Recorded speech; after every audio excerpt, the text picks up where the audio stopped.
De l'agenda. Je vous parlerai pendant 10 minutes de la protection de l'identité hybride pour avoir, pardon, une vue un peu globale et puis après je laisserai la main à Daniel et à Yougoslav sur la partie architecture, prévention, détection, investigation, réponse, tous les éléments qui font la force, de Microsoft Defender for Identity. Alors, Microsoft Defender for Identity, on va commencer par parler plutôt XDR plus SIEM. C'est un sujet qu'on aborde beaucoup et c'est un de nos piliers concernant la sécurité.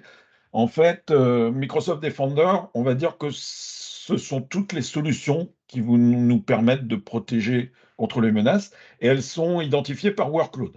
Donc, le workload aujourd'hui qu'on va traiter, ça va être plutôt le workload identité et plutôt dans l'identité, la partie on-premises et donc Active Directory, Domain Services. Donc, tous ces défendeurs, c'est les protections contre les menaces. Après, on lit beaucoup tout ça à Microsoft Sentinel, qui est notre SIEM plus SOAR. Et on a des liens, évidemment, entre les solutions qui font de la profondeur, donc les défendeurs, et puis la solution qui va faire de la largeur, notre SIEM, qui va pouvoir agréger toutes ces sources et agréger des sources aussi qui viennent d'autres solutions qui ne sont pas Microsoft. On parle beaucoup d'XDR. C'est un mot, un nom qui est assez à la mode, mais en fait, l'XDR, il n'est pas le même pour tout le monde.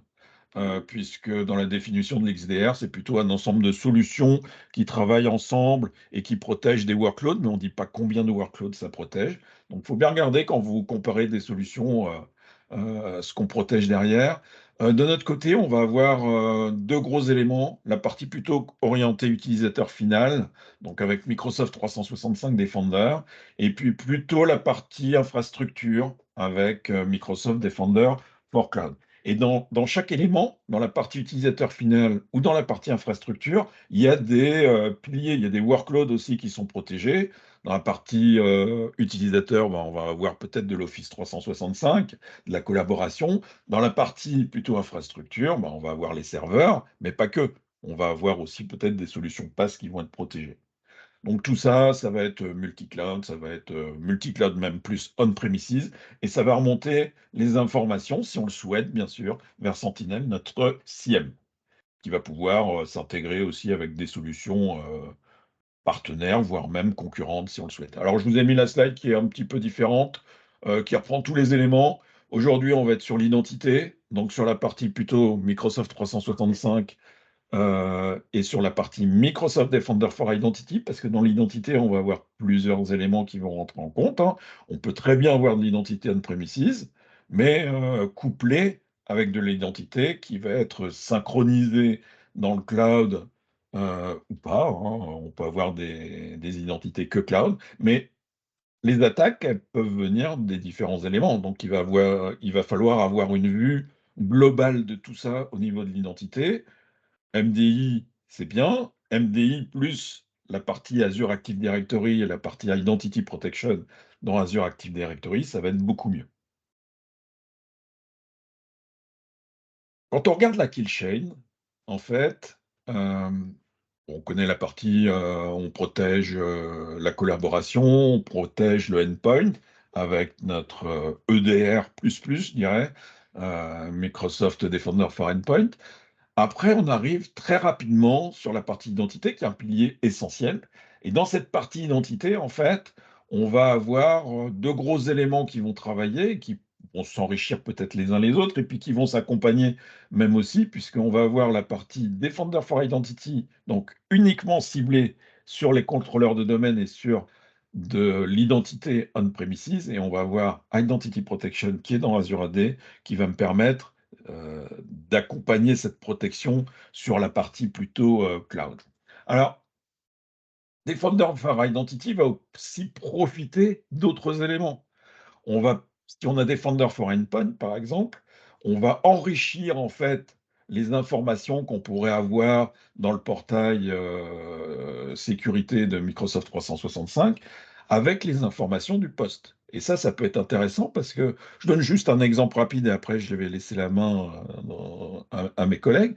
Mais quand je regarde les contrôleurs de domaine et qu'il y a une commande qui est passée, qui va faire effectuer un certain nombre de choses sur les contrôleurs de domaine, je vois plutôt le résultat de la commande, mais je ne vois pas forcément la commande qui a été lancée au départ sur le poste.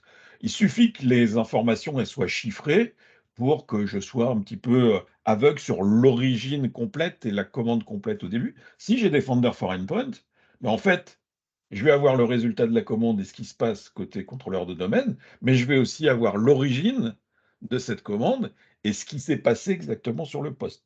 Alors, il y a des fois, on voit tout. Il y a des fois, il nous faut Defender for Endpoint pour être plus pertinent. Donc, ces solutions s'enrichissent les unes les autres et ça, c'est important. Vous avez MDI, c'est bien. Vous avez MDI plus MDE, c'est beaucoup mieux. Vous avez MDI plus Defender for Office 365, c'est encore mieux. Et donc, ces solutions forment par la suite une solution globale qui est plutôt orientée XDR. Alors j'aime bien faire juste une petite slide de récapitulation quand même sur l'histoire. C'est pas sorti hier, en fait, la partie, identité. On a racheté une société israélienne, encore une, mais c'était la mode, en 2014-2015, on en a racheté quelques-unes, qui s'appelait Aroato et Aroato avait une solution on-premises qui s'appelait ATA. Donc vous verrez peut-être, il y a peut-être encore des clients qui ont de l'ATA. Advanced Threat Analytics qui était une solution on-prem qui servait à ça, protéger la partie identité on-prem. On a fait évoluer cette solution en l'accompagnant dans Azure, en fait. Donc, plutôt en élément plutôt PaaS ou même un petit peu SaaS, une solution où l'intelligence elle va être dans Azure, mais on va continuer à surveiller la partie on-premise. Ça s'appelait Azure ATP. Le nom était un peu bizarre, je trouve. Il donnait pas vraiment, on comprenait pas vraiment que ça protégeait de l'identité. Du coup, il était renommé un petit peu après, en 2020, en Microsoft Defender for Identity. Comme ça vous permet de voir en fait l'évolution et de savoir que Azure ATP, en fait, c'était juste le nom avant d'avoir Defender for Identity. ATA a été en fin de support en 2021, donc ça c'est essentiel. S'il y a encore des clients qui l'ont, faut migrer très rapidement sur Defender for Identity. Et puis on pourra rajouter maintenant, c'est l'intégration dans le portail security.microsoft.com, donc l'intégration complète dans la partie plutôt orientée XDR et où on retrouve tous les piliers. Voilà un petit peu d'histoire sur Aroato et Defender for Identity. Je vous laisse la main.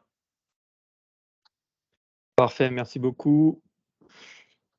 Je vais prendre le contrôle. Vous me dites quand c'est bon. Je vais passer une petite slide et vous me dites validation. C'est Parfait. On parfait. va parler maintenant un petit peu architecture et déploiement. Donc, comme on l'a dit avec Daniel, ça fait de nombreuses années qu'on travaille sur l'Active Directory, la sécurité Active Directory, et bien entendu sur la partie Defender for Identity.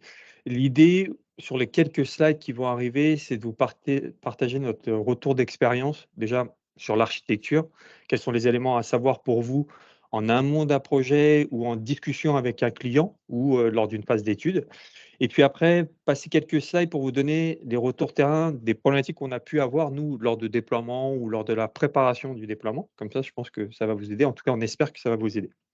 Alors, premier élément de la notion d'MDI qui est importante pour vous, c'est vraiment cette notion de pilier. En fait, MDI, c'est 4 piliers qui sont la prévention, détection, investigation et réponse. Alors, ça, c'est un peu les piliers que vous a présenté aussi tout à l'heure Jean-Philippe sur l'abus Microsoft Security, mais pour Microsoft Defender for Identity, en fait, c'est une évolution parce que nous, on était initialement prévus, et c'était à l'époque de ATA, et c'est là où on était les meilleurs sur la partie détection. En fait, l'idée, c'était vraiment de détecter des menaces face à l'Active Directory. Et puis, au fur et à mesure des années et de l'adoption du produit, les clients nous ont demandé d'aller vers des éléments qui sont importants, notamment cette notion de prévention. Daniel vous parlera un petit peu de sécurité posture et de visibilité sur cette partie-là, qui est très importante. Et puis, après, c'est notre groupe produit aussi, que c'était important de donner les moyens au SecOps d'investiguer dans un premier temps. Donc là, on est sur la partie vraiment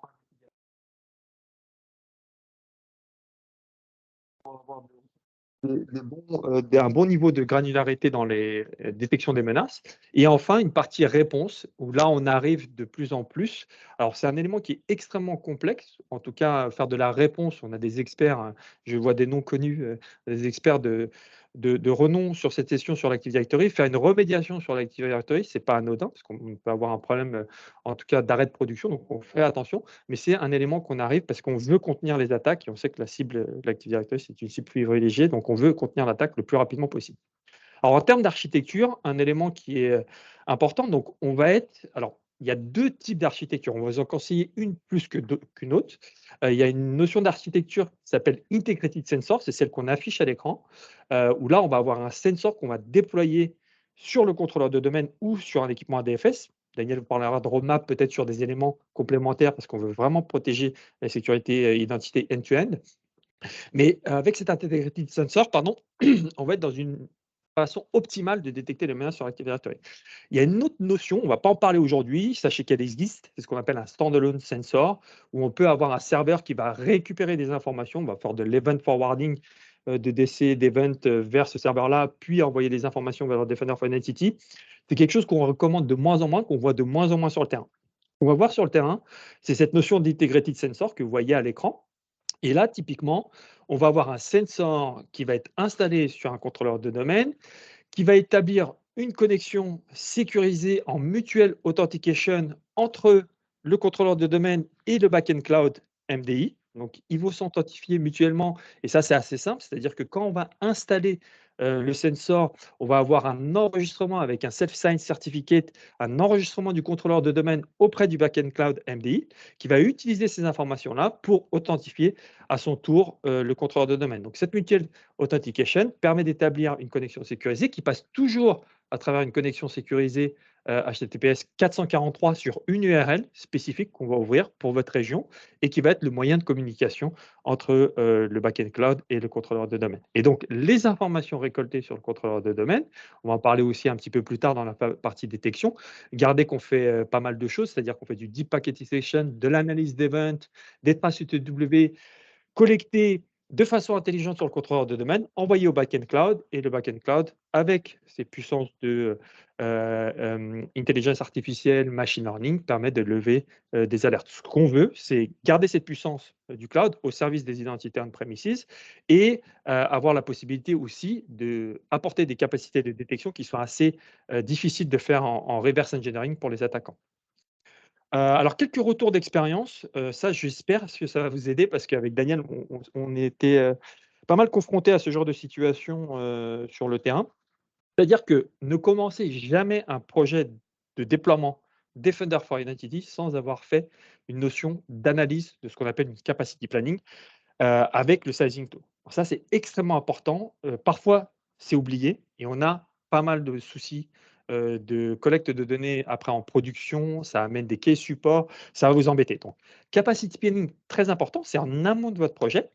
Et aussi, un autre élément qui peut être intéressant à savoir, parce qu'on l'a vécu, comme tout outil de capacity planning, là, on est sur un script. Un outil de capacity planning, globalement, il va extrapoler les informations. Vous allez ouvrir le fichier la première fois et vous allez avoir rajouter 3 gigas ou 6 gigas de RAM sur tel contrôleur de domaine, rajouter core, CPU et ainsi de suite. Donc, les résultats peuvent paraître parfois assez extravagants. Et nous, on a je crois que c'était un RSSI qui nous avait dit avec Daniel une fois, c'est assez rigolo. Je vais avoir, je ne sais pas combien de milliers d'euros de licence et pour pouvoir déployer la solution, il va me falloir autant de upgrade hardware à faire et ça, ce n'était pas prévu dans mon budget.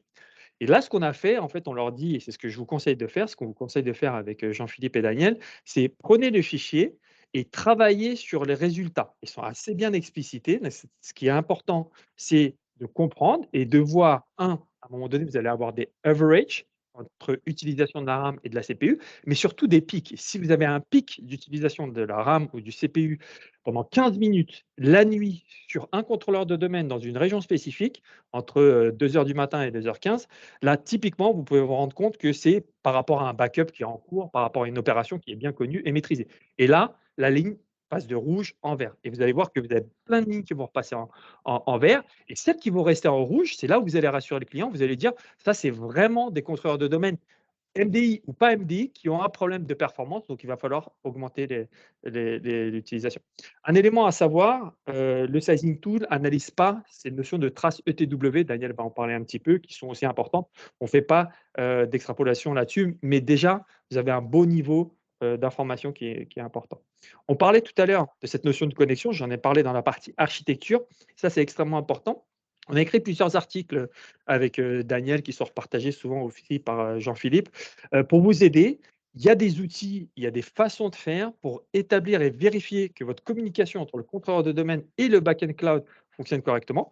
C'est nous-mêmes qui avons demandé en amélioration des prérequis du produit d'avoir une seule URL. Donc, ça sera votre nom de backend MDI, sensorapi.atp.azure.com, qui sera à ouvrir sur votre proxy. On vous conseille de passer, vous avez certainement un proxy, pour établir la communication. Sachez que c'est une communication, on l'a dit, sécurisée, qui est vers Backend Cloud MDI, qui est une extension de votre environnement on-premises. Donc, il y a de moins en moins, il y a quelques années, on passait beaucoup de temps à expliquer « Ah, mes contrôleurs de domaine vont être connectés à Internet », entre guillemets, alors que maintenant, les clients comprennent bien, donc on a de moins en moins de ce genre de questions, comprennent bien que c'est une extension de leur environnement vers le cloud. Ils utilisent une infrastructure cloud qui est leur backend tenant Defender for Identity et la connexion est sécurisée et donc ils travaillent dans un environnement sain et sécurisé.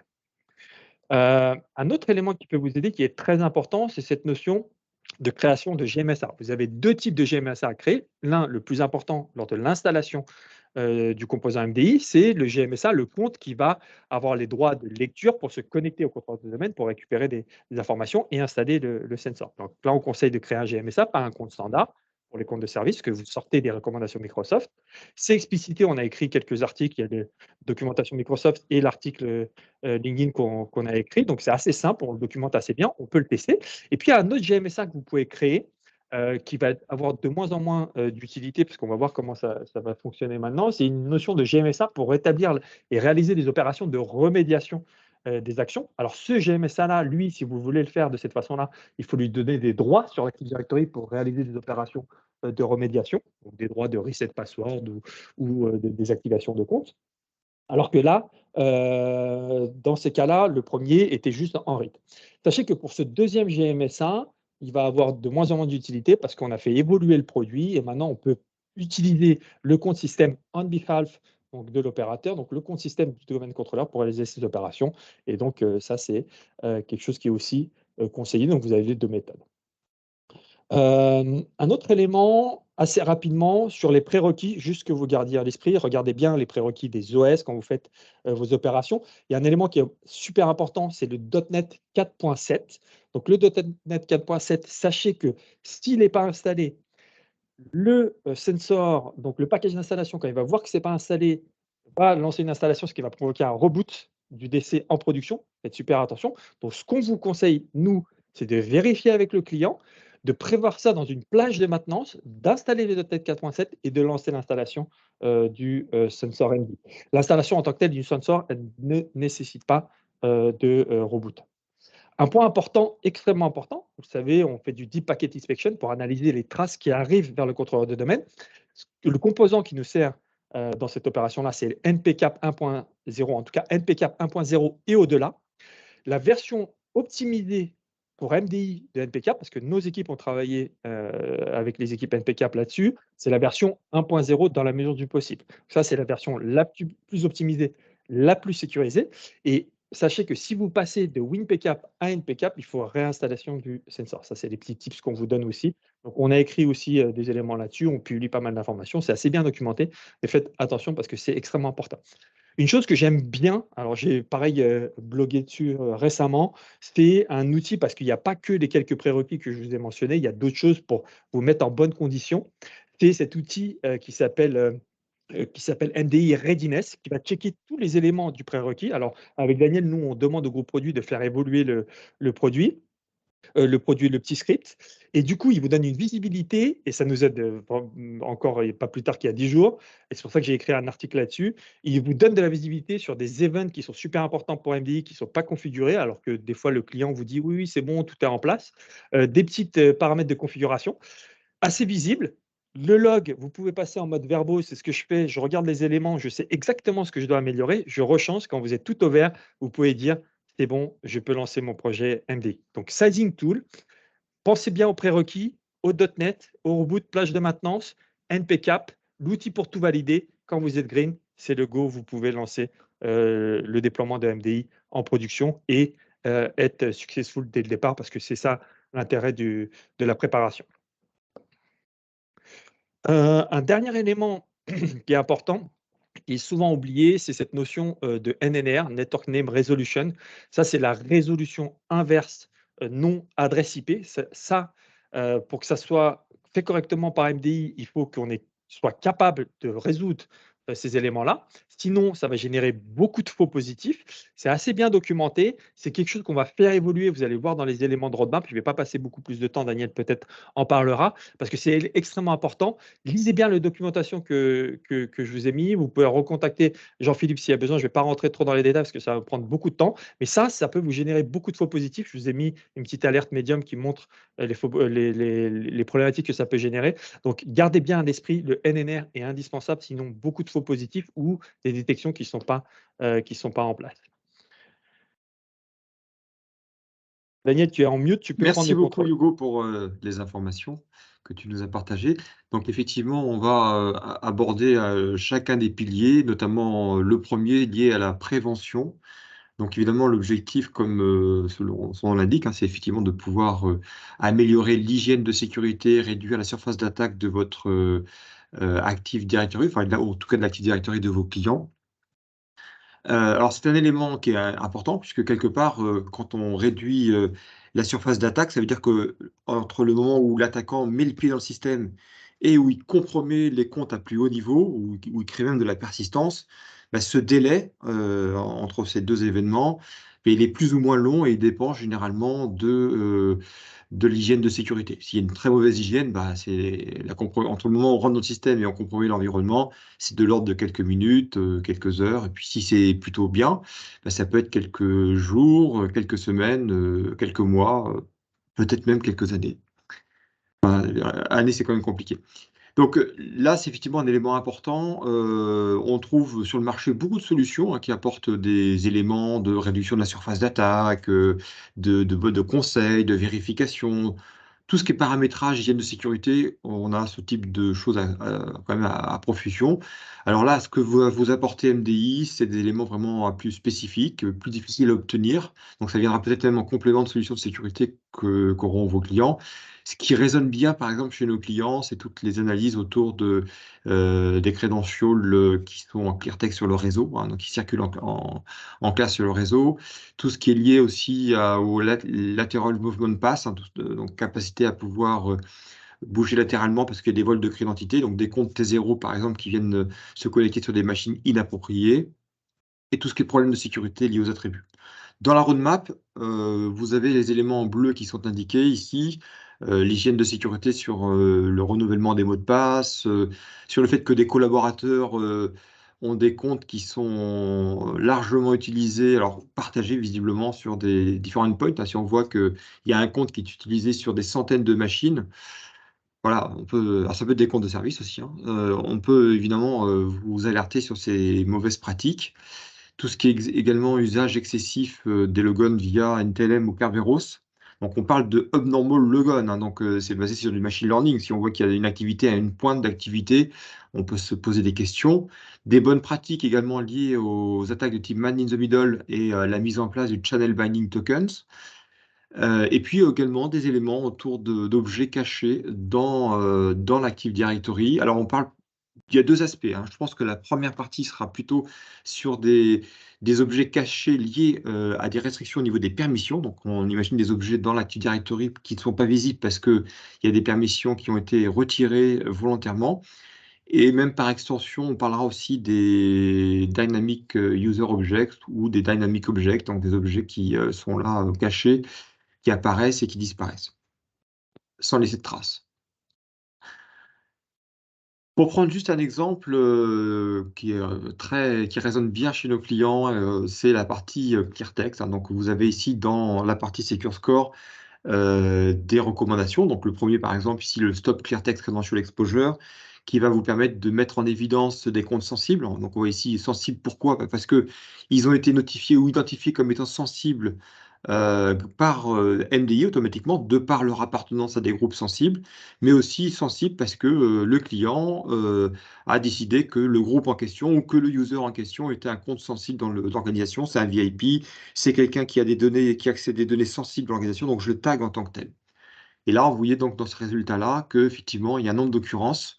Donc là, on parle de 91 occurrences sur un laps de temps relativement court. Donc évidemment, plus l'occurrence est importante, c'est-à-dire plus le passage du mot de passe est important sur le réseau, et plus l'attaquant a la capacité de pouvoir le récupérer. Donc, élément intéressant. Alors, juste pour illustrer peut-être ce fait-là, si vous lancez simplement, ou si vous voulez faire un test, hein, vous lancez un ldp.exe, vous faites un bind avec un Randy là, ou avec n'importe quel compte et un mot de passe, et vous faites simple bind, et vous prenez une trace réseau en parallèle, vous allez voir que le mot de passe, il est en clair. Donc, c'est ça, c'est juste pour illustrer le fait que l'attaquant, s'il est là pendant que le mot de passe circule sur le réseau, eh bien, il est capable de pouvoir le récupérer. C'est quand même un moyen très, très pratique de récupérer des mots de passe. Si vous faites un pilote chez un client, vous allez pouvoir exporter ces résultats-là. Moi, je vous conseille de récupérer évidemment les comptes sensibles, de filtrer sur les comptes sensibles, et puis de faire un filtrage également sur des conventions de nommage de type General Manager, directeur financier et autres, et vous allez voir des choses qui passent, les noms et les mots de passe de ces personnes-là qui sont en clair sur le réseau. Ça parle beaucoup pour les clients, généralement.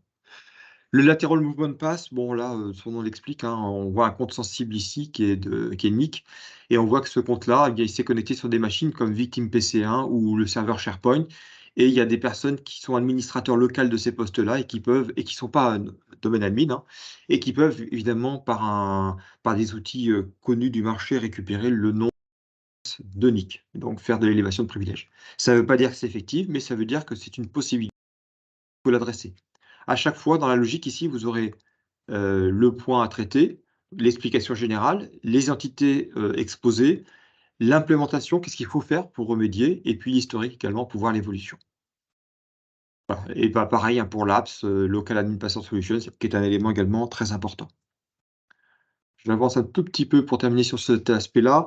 Vous avez tout ça dans le Secure Score. Vous pouvez évidemment filtrer que sur la partie Microsoft Defender for Identity, mais vous avez également une vue globale qui vous permet de voir comment cette posture de sécurité évolue. On était donc sur le premier élément qui était la partie Prevent. On passe maintenant sur la partie Detect. Donc sur la partie Detect, comme Yougoslav l'a évoqué tout à l'heure, hein, donc on a des sensors qui sont installés principalement sur les domaines contrôleurs actuellement et sur les serveurs ADFS. Dans la roadmap, on va, et là c'est une roadmap très très proche, on va la voir sur la partie Azure AD Connect, parce que c'est un composant également sensible hein, dans l'organisation. Et puis également sur la partie PKI Microsoft, hein, donc Active Directory Certificate Services, c'est dans la roadmap aussi. En fait, l'idée, et ça va évoluer encore dans le temps, c'est qu'on veut pouvoir traiter tous les sujets ou les composants sensibles dans on-premises. ADFS, parce qu'il émet des jetons SAML. Kerberos, parce qu'il fait de l'authentification, il émet des tickets Kerberos. ADCS, parce que quelque part, c'est du T0 aussi. Hein, on est sur des composants qui émettent des certificats qui permettent de se connecter, ou de signer du code, ou de faire plein d'autres choses. Hein. Et puis également la partie Azure AD Connect, puisqu'il y a un compte de service qui tourne dessus et qui accède à des données quand même sensibles sur les domaines contrôleurs. En termes de logique, l'architecture est relativement importante également à traiter, puisque dans l'architecture, ici, on voit qu'il faut pouvoir traiter tout le trafic entrant et sortant sur le réseau. Et là, indépendamment des événements de sécurité. Hugo pourrait vous dire que récemment, par exemple, on a fait des tests assez approfondis avec une Red Team. Et on a pu voir que même sans avoir activé l'auditing, on avait déjà plein d'informations et d'alertes qui étaient remontées. C'est pour vous dire que, limite, les événements de sécurité sont là pour compléter l'analyse, mais déjà rien qu'avec l'inspection réseau, sans forcément avoir configuré l'audit, on est déjà capable de remonter plein d'informations. On couple ça également avec du profiling et également avec une capacité à pouvoir mettre en temps réel des nouvelles alertes suite à de nouvelles menaces. Une menace apparaît dans le paysage des menaces, si je puis dire, et puis on va vous sortir l'alerte ou une capacité de détection dans les jours qui suivent, quoi. La partie machine learning, elle est importante puisqu'elle va vous permettre de pouvoir vraiment apporter des insights, hein. Quand il y a du brute force, bah, si je vous dis juste qu'il y a du brute force, c'est bien, hein, sur la base du last logon timestamp ou du bad password count ou des events de sécurité. Maintenant, si je vous dis que il y a un brute force et que l'ensemble des mots de passe qui ont été utilisés sont des mots de passe qui n'ont jamais été utilisés par le collaborateur, que ce collaborateur ne s'est jamais connecté sur la machine d'où on voit le brute force, que la ressource accédée, c'est une ressource qu'il n'a jamais accédée non plus, qu'il n'a pas changé son mot de passe sur les 24 dernières heures. Voilà, c'est des éléments d'évidence qui sont utilisés dans le user profiling et qui vont donner de la crédibilité à l'alerte. On sait que ce n'est pas un problème de configuration, que c'est bien une attaque. À titre juste visuel, parce qu'on ne va pas les traiter évidemment, le temps ne nous le permet pas, mais vous avez ici une liste des attaques que l'on est en capacité de pouvoir adresser aujourd'hui avec Microsoft Defender for Identity. Une recommandation qu'on vous donne avec Hugo, puis Jean-Philippe également, c'est l'approche Get the Fact. Donc n'hésitez pas à tester. C'est juste, il ne faut pas juste se baser sur une liste, hein, il faut aussi l'évaluer et puis voir comment ça répond en termes d'activité et d'alerte. Un peu de roadmap aussi ici sur ce qui va venir. Vous aurez les slides, donc vous pourrez voir des éléments, vous pencher sur le sujet. Mais il y a effectivement des attaques intéressantes comme le Golden SAML, des usages de certificats, l'énumération des partages SMB, les modifications au niveau du conteneur admin SD holder, qui est un conteneur sensible, un nouveau Golden Ticket basé sur le seed history également. Donc voilà, des éléments intéressants et qui montrent que le groupe produit est en recherche constante pour adresser les menaces émergentes, en priorité évidemment, mais aussi pour mettre en place des menaces qu'on voit sur le terrain. On est en étroite collaboration avec l'équipe produit et puis également les gens qui sont sur le terrain et qui adressent des remédiations. Des éléments également d'amélioration en termes de visibilité, hein, sur les alertes. On va vous lister ce qu'on avait avant dans l'export des alertes, hein, au niveau des détails des activités, le port utilisé, source et destination, etc. Donc ça va enrichir les alertes, hein, sous peu. Également la partie Decision Parameters, parce que, ok, on a une alerte, mais est-ce que ça aboutit ou pas? Parce que des fois, on va vous dire qu'il y a eu un transfert de zone. Mais oui, mais est-ce que ça a été en succès ou en échec? C'est bien de le savoir. Donc voilà, vous allez avoir des éléments ici qui vont vous permettre de prendre les bonnes décisions et d'avoir plus d'indices.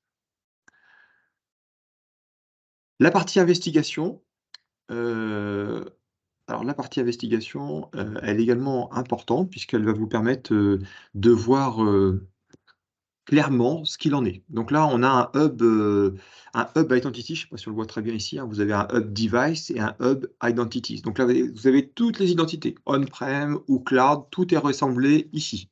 Ce qui est bien, puisque quelque part, si je prends le cas de David Bowie, là, je prends un user, j'ai ici tous les éléments pour le contacter. Donc ça, c'est fourni à la fois par Azure AD, par MDI. Et puis s'il y a d'autres solutions comme le CASB, par exemple, eh bien, on va pouvoir aussi alimenter les informations ou même le DR.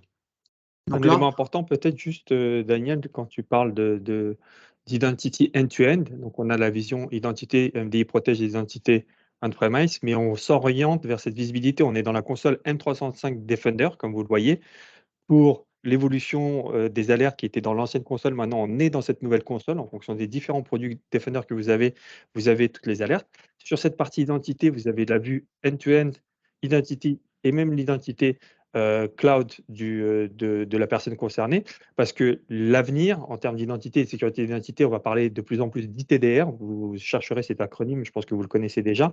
Et on veut vraiment avoir de la visibilité sur les risques de sécurité, end-to-end security, pour un de nos collaborateurs ou pour nos amis.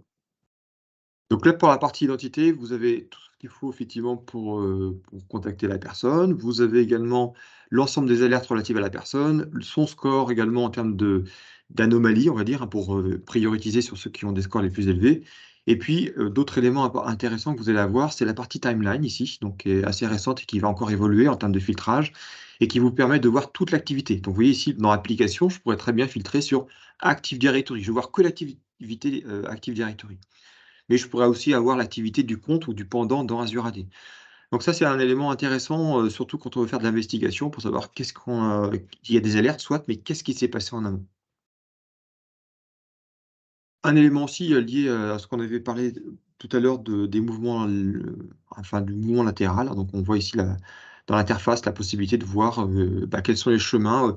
Nick, là, il s'est connecté sur quelle machine et quels sont les risques liés à l'exposition de ces clés d'identité sur ces machines. On voit par exemple que cette personne en bas, là, peut potentiellement récupérer, donc c'est Clida, je crois, peut récupérer les clés d'identité de Nick, puisqu'il est amené à se connecter sur une machine qui n'est pas une machine de type T0, et que Clida est donc administrateur local du poste.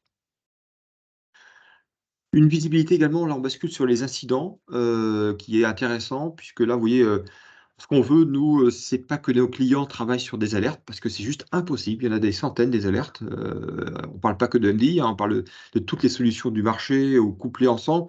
Bah, finalement, il y a plein d'alertes partout, et s'il faut traiter alerte par alerte, c'est juste compliqué. Nous, ce qu'on veut, c'est que nos clients ils aient une approche incident par incident.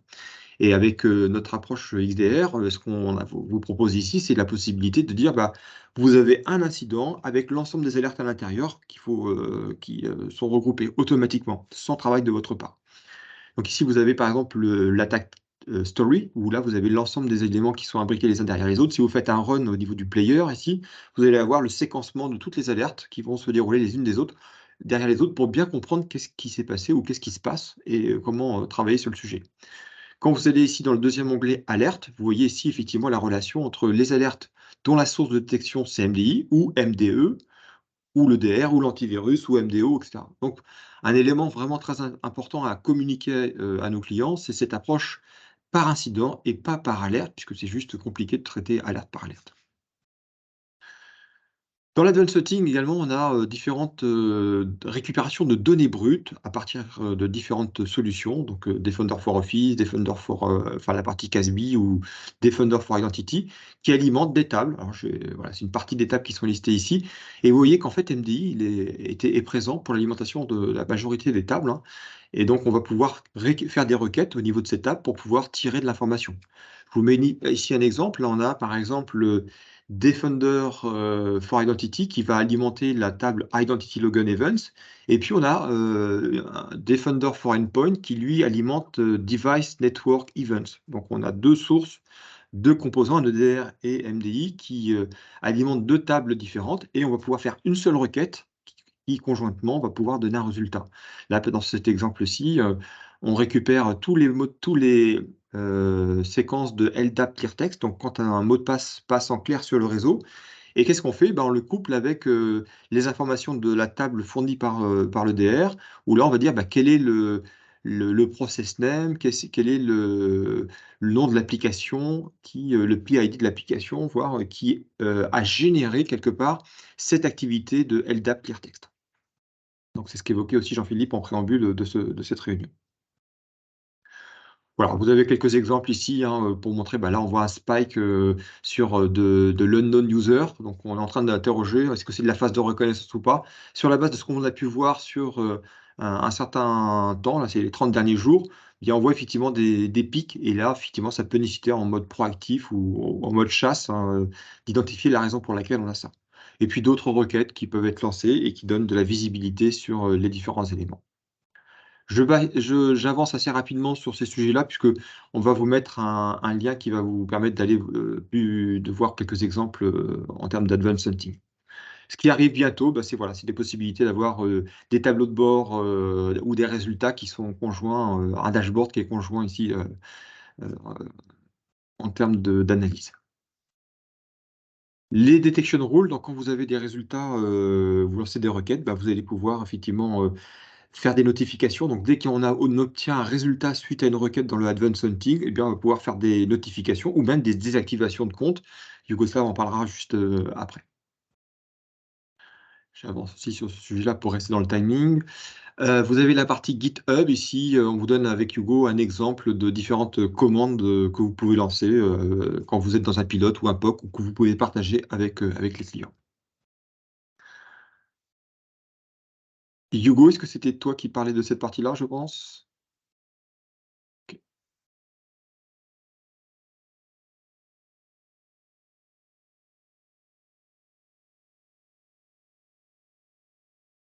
On t'entend pas, Hugo. Je suis en Ouais, mute, t'es donc on va partir effectivement sur la partie réponse. Donc vous l'avez vu, ce qui est très important, en plus des capacités de détection, on parlait tout à l'heure, les capacités d'investigation, je vous ai mis quelques articles qu'on a écrits avec Daniel, c'est vraiment donner des outils et des outils puissants au SOC, aux équipes SOC et sécurité de nos clients, de vos clients, pour investiguer, rendre l'outil plus intelligent à travers l'advanced hunting. S'il y a des choses qui ne sont pas détectées, qui de mieux connaît son environnement que le client pour aller investiguer de façon plus granulaire et détecter des choses importantes. Et une fois qu'on a détecté, l'autre élément qu'on veut donner aux équipes stock, c'est une capacité de réponse. Ça, c'est cette partie. Alors là, clairement, ce n'est pas dans nos plans initialement. Rappelez-vous un petit peu c'était assez intéressant de l'évolution du produit. J'ai bien aimé la slide de Jean-Philippe au tout début. On n'était pas sur cette partie-là. Et c'est les clients qui nous ont demandé, puis le marché qui nous a demandé, et puis surtout les attaquants qui nous ont emmenés vers cette partie-là. Cette notion de remédiation, elle est importante parce que comment contenir une attaque ou quelque chose qui est en train de se passer dans mon environnement. Et nous, ce qu'on adore avec Daniel, c'est ça nous est arrivé 2-3 fois, surtout à Daniel. Daniel, il a eu 2-3 cas où des clients lui ont dit: on est en POC pilote et le client revient lors du workshop et il dit à Daniel: «Je suis super content, en fait, MDI m'a aidé à détecter, j'ai vu, j'aurais pu, vraiment avoir un gros souci de production, avoir une production détruite et finalement grâce aux signaux, j'ai pu bloquer et contenir l'attaque». Alors c'était essentiellement de la détection. Là, ils ont en plus des capacités de réponse, mais ça, c'est très valorisant. Maintenant, ce qu'on veut aller, c'est aller vraiment plus loin et avec, un clic ou, des playbooks, rendre l'opération, simple de, containment de l'attaque. Donc on l'a dit, vous avez vu un petit peu tout à l'heure l'opération, l'architecture, comment c'est installé. Pour rester et aller assez vite, mais on reste simple, je vous avais déjà expliqué qu'il y a 2 éléments qui sont capables d'être mis en place. Donc un GMSA spécifique pour les opérations de remédiation, c'est bien documenté, créer des articles et puis c'est dans la doc. Là, vous le configurez, vous lui donnez les droits que vous voulez lui donner spécifiquement pour réaliser des opérations de remédiation. Sinon, il y a une opération qui est, beaucoup plus simple, qu'on veut que ça soit adopté, et ça, c'est une configuration à faire dans le portail M365 Defender Security, de dire: «Bah, appuie-toi sur le compte local system du contrôleur de domaine et tu fais une opération de remédiation». Quelles sont les opérations de remédiation qu'on va pouvoir, réaliser? On va le voir en détail juste après. Là, vous avez une image, d'un compte qu'on juge et qu'on pense compromis. Eh ben, on veut directement, depuis le portail M365 Defender, demander, à ce que le compte soit marqué comme compromis, désactiver le compte, demander, un reset de mot de passe et réaliser une opération qui va faire que ce compte-là, en particulier détecté comme à risque, soit, contenu et en tout cas, ne puisse pas réaliser, d'autres opérations ou, continuer, son, mouvement latéral. Cette opération-là, est aussi super importante dans une notion, rappelez-vous, end-to-end security. Ça, c'est quelque chose qui est, très demandé par les clients et c'est ce vers quoi on veut aller, ce qu'on fait avec Daniel, avec pas mal de nos clients. Dans cette notion end-to-end security, imaginez un risque de sécurité sur une identité on-premises qui est détectée, d'accord, avéré. L'opérateur sécurité marque cet utilisateur comme compromis. Cette information est connue de Azure Active Directory qui va déclencher toutes les opérations de conditional access et va bloquer l'accès aux ressources critiques de l'entreprise juste parce qu'on a ces éléments-là. Et du coup, cette notion d'avoir des attaques, on le sait souvent, qui commencent on-prem et qui débordent sur le cloud ou vice-versa, grâce à cette visibilité-là, grâce à ces opérations de remédiation, peuvent être bloqués, en tout cas on l'espère, le plus rapidement possible et réduire ce temps, time to detection, qu'on appelle face aux attaquants. Daniel, roadmap? Oui, merci. Alors, je rajoute juste un petit élément. En termes de réponse, on a aussi un partenariat avec Silverfort qui permet de mettre en place une réponse par du MFA, donc la capacité à pouvoir faire du MFA on-premises ou par le biais d'Azure AD, donc, et de passer même dans l'accès conditionnel. Donc, ça peut être un élément intéressant aussi, en plus des éléments de remédiation que vous avez avec désactivation du compte, reset de mot de passe. Bientôt aussi dans la roadmap, la possibilité de sortir un compte de groupe, hein, de groupe AD suite à une anomalie. Alors roadmap, donc dans cette partie roadmap, je reprends le contrôle, vous avez, des éléments, complémentaires par rapport à ce que je vous ai déjà dit, hein. On a vu, dans la présentation des éléments de roadmap sur la base, de la partie, réduction de la surface d'attaque, sur la base, également des détections. Donc là, c'est des éléments complémentaires. Donc vous avez par exemple ici dans la timeline la possibilité sous peu d'avoir des filtrages supplémentaires. Alors je ne sais pas si vous voyez très bien, hein, c'est des snapshots, c'est pas forcément très lisible. Donc la timeline c'est assez récent. Vous allez avoir des exports possibles et des filtrages supplémentaires, notamment si je veux filtrer juste pour savoir par exemple quels sont les éléments en termes d'attributs qui ont été modifiés. Ça peut être un élément intéressant. Donc je vais filtrer en disant bah, je veux ce type de modification qui a été faite et avoir le résultat. On peut imaginer évidemment que les contenus sont assez substantiels ici, hein, en termes de lignes. On va avoir également une partie Identity Dashboard. Donc ça, c'est intéressant parce que je ne sais pas si vous avez remarqué, hein, dans la partie globale, on n'a pas des informations liées à l'identité en tant que telle. Donc là, on aura dans la partie, enfin, on aura un Identity Dashboard qui va nous donner une visibilité pas seulement maintenant sur les devices, mais aussi sur les identités liées à des problématiques d'hygiène ou liées à des problématiques d'attaque.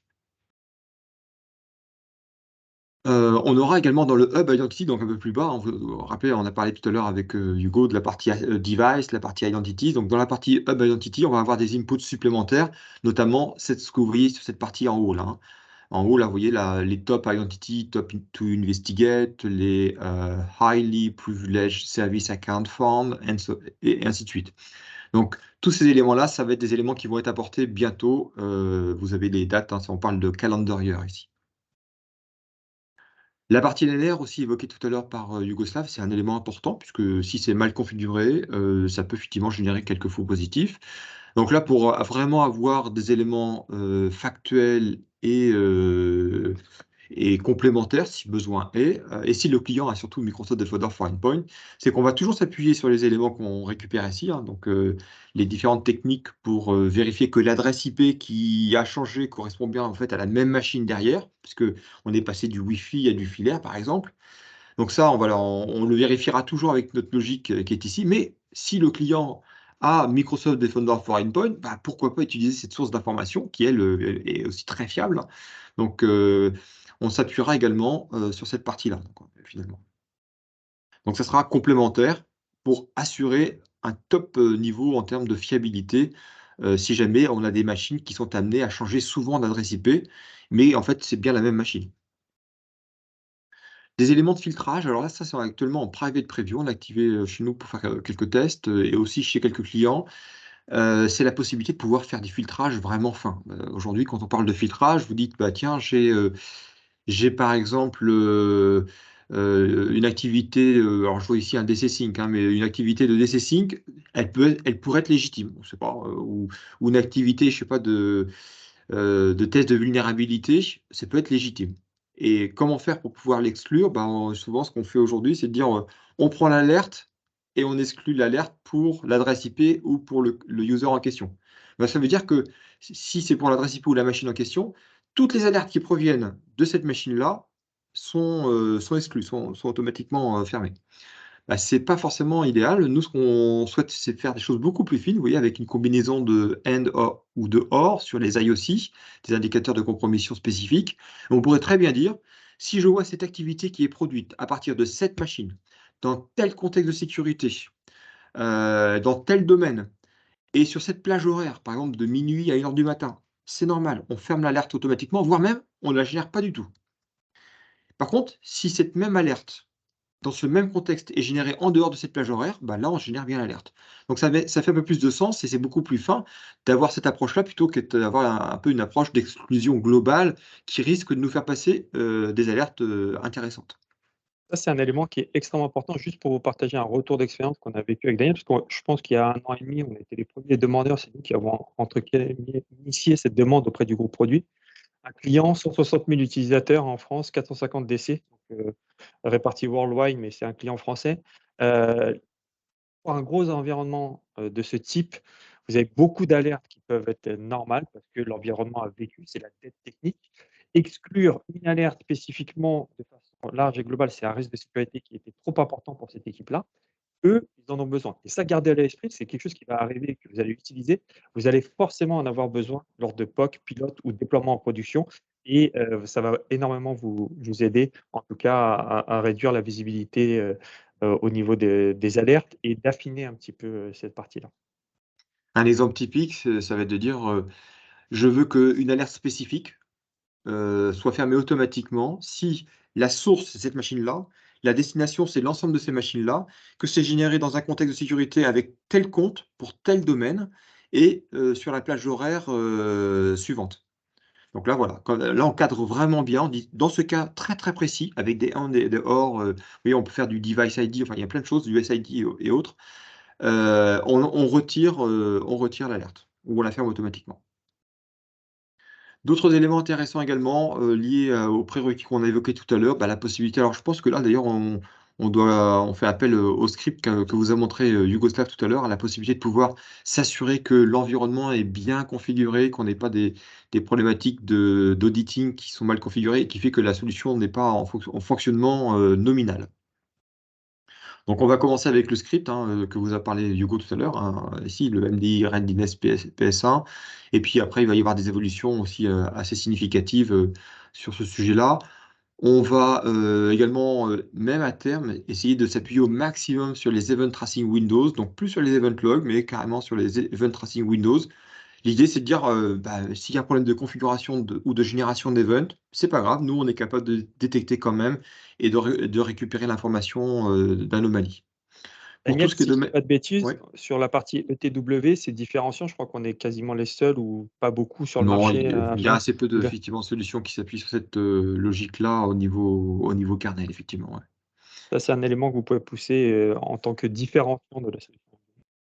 Pour la partie domaine service account, là aussi, donc une possibilité à terme de pouvoir basculer sur la partie remédiation sur le local service account, on l'a déjà évoqué tout à l'heure. Qu'est-ce qu'on peut vous partager d'autre? Oui, la possibilité, oui, ici on ne le voit pas très bien dans l'interface, je suis désolé, mais install sensor, donc la possibilité de mettre en œuvre le sensor MDI beaucoup plus facilement que d'aller récupérer le package, l'installer, donc avec une possibilité de faire un clic sur un install sensor directement sur les machines. On avance encore un peu dans le temps, une volonté même d'unifier la partie MDE et MDI, donc que ce soit plus qu'un seul composant, et même avec une vision plus long terme, le fait que le composant soit directement dans l'OS. Donc on aura l'OS, MDI, MDE présent dedans, et c'est juste un flag à activer pour pouvoir déployer MDE ou MDI ou les deux.